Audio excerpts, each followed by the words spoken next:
Tragedy, 2 people dead, another in critical condition in hospital after a small plane crashes in St. Andrew. This evening, what happened and what happens now? Good evening and thanks for joining us for Primetime News. A special welcome to viewers on onespotmedia.com.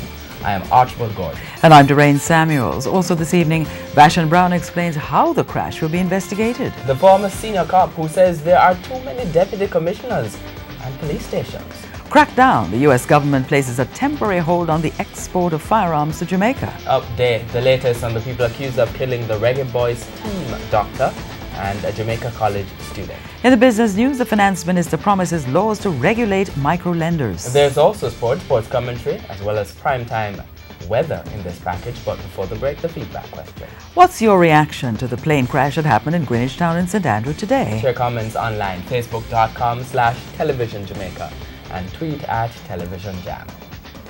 Stay with us. Primetime News returns after this break.